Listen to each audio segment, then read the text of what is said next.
Welcome back to our channel study is easy. तो देखिए अब हम इसके थर्ड पार्ट को सॉल्व करते हैं जिसमें हमें ए निकालना है और कॉमन डिफरेंस निकालना हुआ है और हमें एपी की 4 टर्म्स दी हुई हैं।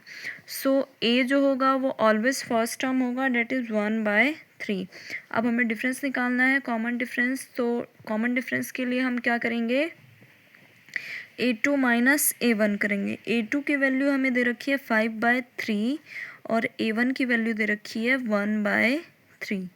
सो जब हम सॉल्व करेंगे तो हमारे पास क्या आएगा, 4/3, बिकॉज डिनोमिनेटर हमारे पास सेम है।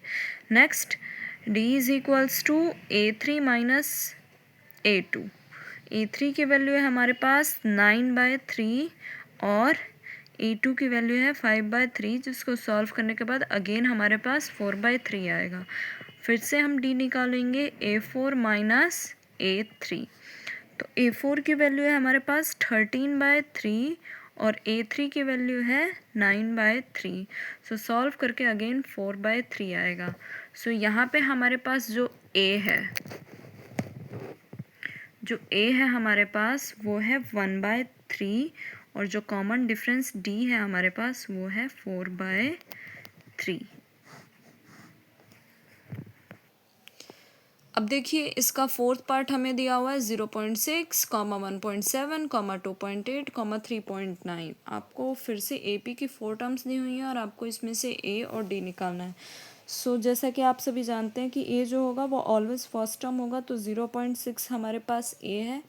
अब हमें कॉमन डिफरेंस निकालना है जिसका फॉर्मूला हमें पता है, A2 माइनस A1। तो A2 है हमारे पास 1.7 और A1 है 0.6, तो हमें क्या मिल जाएगा, 1.1। Next, D is equals to again A3 minus A2। A3 में से A2 माइनस करना है। A3 हमारे पास 2.8 और A2 है 1.7, तो ये हमें क्या मिल जाएगा, अगेन 1.1।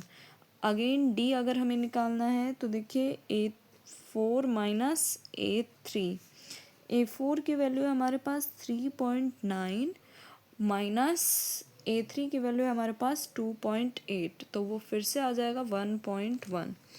सो इस तरीके से हम A और कॉमन डिफरेंस को निकाल सकते हैं। तो A जो है हमारा यहाँ पे आया है वो 0.6 और जो D है वो आया है 1.1। सो होप आप सबको समझ में आया होगा कि AP की अगर टर्म्स आपको गिवन है तो किस तरीके से आप उसके बीच का कॉमन डिफरेंस और A निकाल सकते हैं। नेक्स्ट वीडियो आपको किस टॉपिक पे चाहिए, कमेंट बॉक्स में कमेंट करिए, आपको उस टॉपिक पे वीडियो प्रोवाइड कर दी जाएगी। Thank you.